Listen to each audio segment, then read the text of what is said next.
Having said that, then you look back at players like Tommy Paul, Ben Shelton. I thought Seb Korda played a great match against Novak. I thought he had it was right there. I really thought that was a good match for Seb. He played, not only did I think that he played him close, I thought it was fairly contested. I thought had he gotten that second set in the breaker, he could have gone three, and I thought he may have believed it of himself that he could have done it. Came out sharp at a couple times. Didn't play didn't finish the set, but his second set was some great tennis. Sebastian Korda, you heard it right here, can hang with Novak for 1 to 2 sets if you had the right service on the right day. And I was very happy to see him kind of move his needle up a little bit. And to be honest, especially with the lefty, especially with the serve, I was a little disappointed that Ben didn't have the same length of tournament that he could have.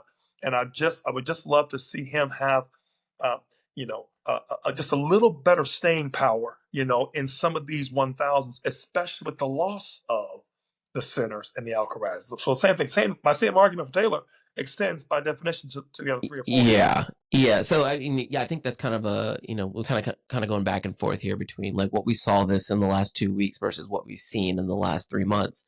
But I think it kind of all goes together, right? Outside of maybe the top 4, you can be safer and say top 10 to 30.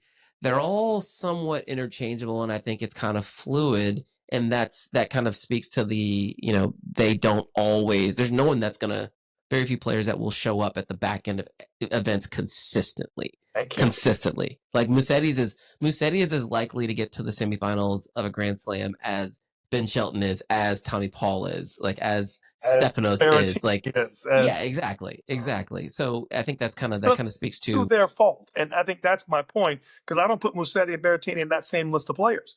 Me personally, I put them on the 30 and outside, not the 15 and in. And there used to be a difference from that kind of player.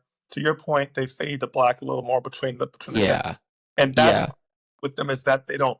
And just go back to the top part of my thermometer, and as soon as you keep talking about long year, a lot of tournaments, then you got this 37, soon to be 38-year-old that still plays a pretty good ball. I think he missed.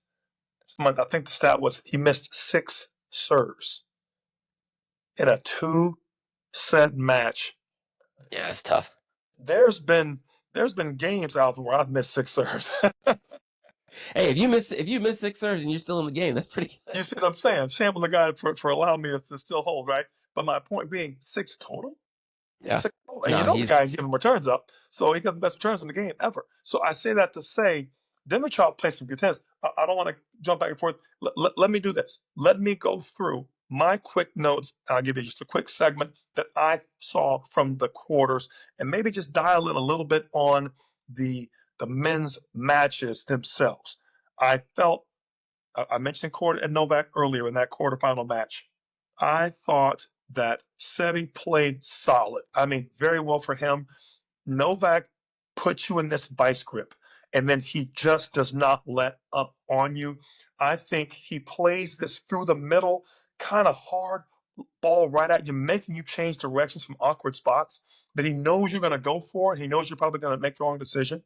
But when I tell you, Alvin, it was tactics 201 and 202. I mean, it was just, or maybe even a graduate level class. The guy was just hammering away at Sebi because he knew Sebi has a backhand as clean as his down the line. He just didn't give it to him that often. And so I was very happy to see that match. Seeing Novak's just his overall savvy, Alvin. I don't think there's many other ball strikers that are as talented as Sebastian Korda out there, or certainly top 10 level. But when you play, this is where I was getting at kind of earlier with when I saw my main man Taylor Fritz playing Mensik. They play a lot alike. You then have to know what your style doesn't like as well. Novak knows that Sebi is a lot like him. Has the hands, has the up the rise, has a good backhand. So he says, you know what, Sebastian? Nice backhand. You're never going to get one clean look at it down the line.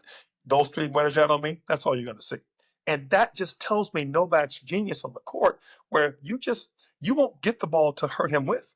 And, as an aside, on Andy Roddick's podcast a couple weeks ago, he had Rafa on, right? So they got a chance to talk for about an hour.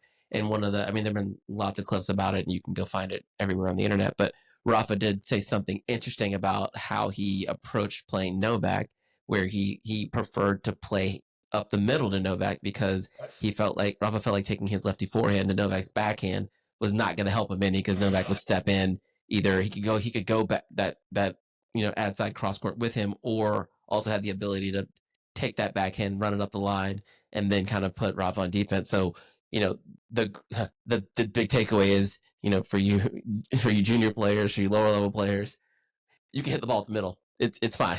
It's fine. If Novak and Rafa can do it, so can you. It's your best shot. It's the biggest target in the court. There's no angles.